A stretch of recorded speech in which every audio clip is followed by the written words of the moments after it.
In this video, we are going to read about Middle English. The year AD 1066 is generally taken to be the end of the Old English period. But Middle English came into existence after a gap of almost a century for the reasons stated earlier. ये कह रहा है AD 1066 में 1066 ईस्वी में सामान्यतया old English समाप्त हो गई,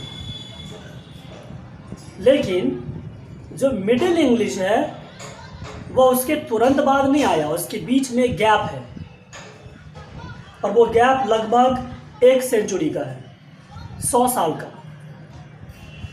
और उसके कारण क्या है जो पहले बताए जा चुके हैं पिछले चैप्टर्स में। जो नॉर्मन कॉन्क्वेस्ट हुआ था, जिसके वजह से ये जो अंग्रेज लोग थे ये लोग गुलाम बन गए फ्रेंच लोगों के, जिस कारण से क्या हुआ, ये बीच में जो गैप दिख रहा है वो गैप बना।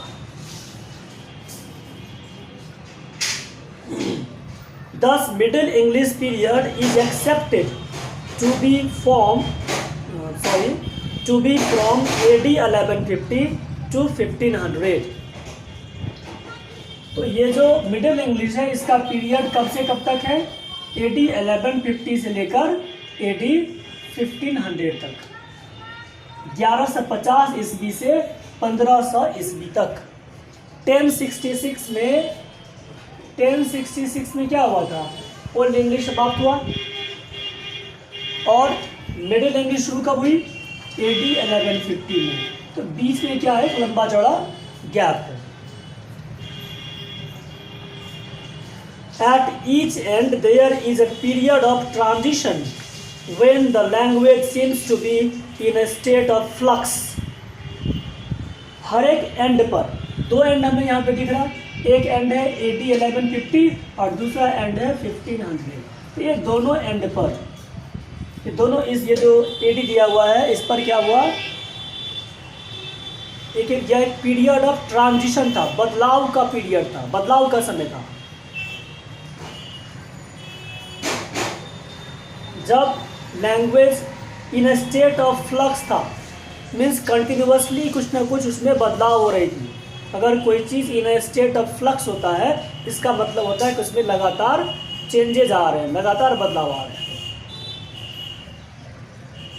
तो AD 1150 में भी और 1500 में भी क्या हुआ? ट्रांजिशन, बदलाव। Two significant events distinguish middle and modern English. 2 महत्वपूर्ण घटनाएं हैं जो मिडिल इंग्लिश और मॉडर्न इंग्लिश में अंतर करता है। कौन कौन सी घटनाएं हैं? These are A the introduction of printing technology and B the great vowel shift. 2 तरह के बदलाव हुए। एक हुआ इंट्रोडक्शन ऑफ प्रिंटिंग टेक्नोलॉजी। जो प्रिंटिंग टेक्नोलॉजी है उसमें उसका आगमन हुआ। उससे पहले प्रिंट नहीं होते थे, तो जब प्रिंटिंग टेक्नोलॉजी आया तो इंग्लिश में बहुत सारे बदलाव हो गए। और एक दूसरा हुआ great vowel shift. Great vowel का मतलब होता है लॉन्ग वॉवेल्स। लॉन्ग वॉवेल्स में कुछ बदलाव आए, चेंजेस आए, उसको हम लोग कहते हैं ग्रेट वॉवेल शिफ्ट। तो ये जो 2 घटनाएं थी, introduction of printing technology and great vowel shift, इसके कारण से क्या हुआ? इसी के कारण से मिडिल इंग्लिश और मॉडर्न इंग्लिश में अंतर हुआ। अगर ये 2 घटनाएं नहीं होती तो मिडिल इंग्लिश ही रह जाता, मॉडर्न इंग्लिश नहीं होता। Today it is impossible to think and imagine a world without the printing machine। आज के दुनिया का हम लोग कल्पना नहीं कर सकते। आज की जो दुनिया है बिना प्रिंटिंग मशीन का हम लोग उसकी कल्पना नहीं कर सकते। The printing press setup by William Caxton at the Westminster Abbey, England in AD 1476 has played a historic role in the development of English because it helped to standardize the language. Because it helped to standardize the language. Printing press setup किया गया William Caxton के द्वारा। कब? AD 1476 में, 1476 ईस्वी में William Caxton ने क्या किया? प्रिंटिंग प्रेस सेटअप किया, जिसने मदद की इंग्लिश के डेवलपमेंट में। क्यों मदद की? इससे हुआ क्या? इससे जो लैंग्वेज थी इंग्लिश लैंग्वेज, वो स्टैंडर्ड लैंग्वेज बन गई। While Middle English was dialectical, modern English is a standard language, though it also has regional and international varieties. Middle English क्या था? डायलेक्टिकल था, और जो मॉडर्न इंग्लिश हुआ वो स्टैंडर्ड लैंग्वेज बन गया। तो हालांकि मिडिल इंग्लिश डायलेक्टिकल था, फिर भी मॉडर्न इंग्लिश क्या हुआ? स्टैंडर्ड लैंग्वेज बन गए। तो ये मिडिल इंग्लिश क्या हुआ?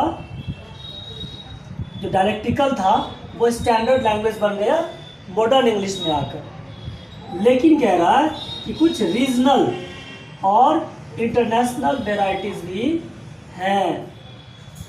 स्टैंडर्ड लैंग्वेज तो बना, लेकिन फिर भी रीजनल, कुछ क्षेत्रीय और कुछ इंटरनेशनल, अंतर्राष्ट्रीय वेराइटीज फिर भी इंग्लिश में हैं।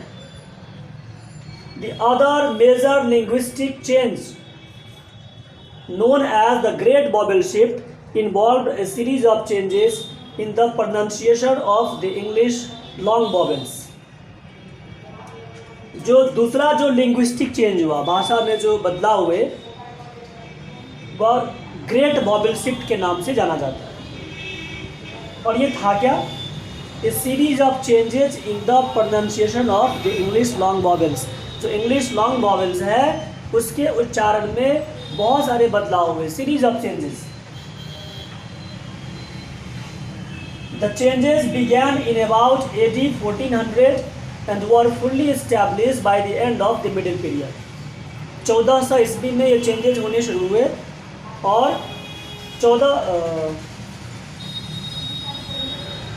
और मिडिल पीरियड के अंत तक, मिडिल पीरियड का अंत मतलब 1500 ईस्वी तक। तो 1500 ईस्वी तक क्या हुआ? पूरी तरह से स्थापित हो गया ये जो सीरीज ऑफ चेंजेस थे। मतलब ये जो ग्रेट बॉबल शिफ्ट है, ये कह रहा है कि 1400 में शुरू हुआ और 1500 में समाप्त हुआ, पूरी तरह से स्थापित हो गया। These phonological changes are seen as the last barrier between the English of the early times and that of now. तो ये जो फोनोलॉजिकल चेंजेस था, फोनोलॉजिकल चेंजेस मतलब साउंड से संबंधित चेंजेस, आवाज़ से संबंधित चेंजेस।